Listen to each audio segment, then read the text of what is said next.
আল্লাহ পাক বলেন ইয়াউমা তুবাদদালুল আরদু গায়রাল আরদি ওয়াস সামাওয়াতু ওয়া বারাজু লিল্লাহিল ওয়াহিদিল কাহ্হার।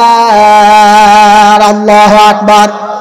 আল্লাহ পাক বলেন এই পৃথিবী আর আসমান সূর্য চাঁদ আর খণ্ড কোনো কিছুই তখন যে থাকলো না, এই কই গেল?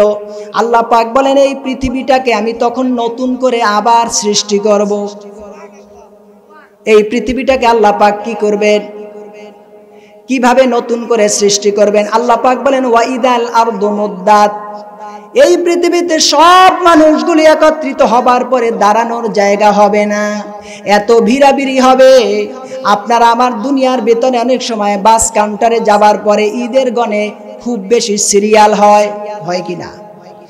রেল স্টেশনে কাউন্টারে যাবার পরে এখন আর রেল কাউন্টারে এত ঢাকা কমলাপুরে মানুষের সিরিয়ালের ভিড় হয়। এখন মানুষ অনলাইনে টিকিট কাটে, কয় সিরিয়ালে দাঁড়াইতে ভালো ভালো।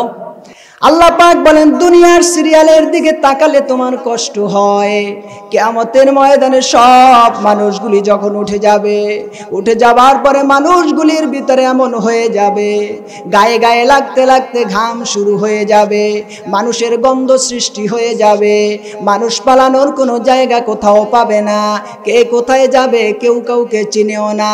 মানুষের শরীরের ভিতরে হুফাতান উরাতান গুরলা, হাদিস শরীফের ভিতরে এসেছে খালি গায়ে খালি শরীরে খাতনাবিহীন অবস্থায় নারী আর পুরুষ সবাই কিয়ামতের ময়দানে উঠবে।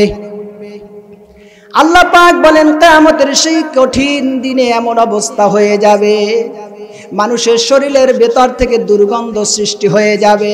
আয়েশা জিজ্ঞেস করেছিলেন ইয়া রাসূলুল্লাহ ইয়া হাবিবাল্লাহ, সেই দিন নারী আর পুরুষ উলঙ্গ আর উলঙ্গিনী হয়ে যদি একই জায়গায় দাঁড়িয়ে থাকে একে অপরের দিকে তাকাবে কিনা?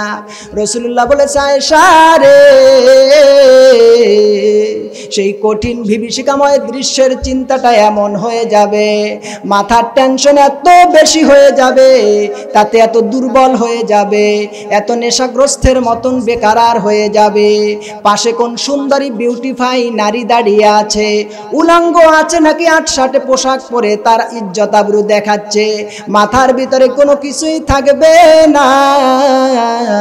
ওই কঠিন বিভীষিকাময় দৃশ্যের ভেতরে মানুষ শুধু নিজের চিন্তা করতে করতে নিজের আঙুলগুলি কামড়ানো শুরু করে দিবে, কবজি পর্যন্ত কামড়াতে থাকবে, এরপরে তার কনুই পর্যন্ত কামড়াবে, এরপরে তার বাহু পর্যন্ত কামড়াবে, কামড়াতে কামড়াতে হাতগুলি খেয়ে ফেলবে। বান্দার নিজের মাথার ভিতরে এই চিন্তা আসবে না নিজের হাত নিজে কামড়াচ্ছে, কারণ কিছুক্ষণ পরেই তাকে নামায় আমলের জন্য দাঁড়িয়ে যেতে হবে। মিজানের পাল্লায় ভালো কি মন্দ আমল হয় সেটা তার সামনে রয়েছে, মহান রবের সামনে তাকে এমন ভাবে দাঁড়াতে হবে ওয়া ইম মিনকুম ইল্লা ওয়ারিদুহা কানা আলা রাব্বিকা হাতমান মাকদিয়া।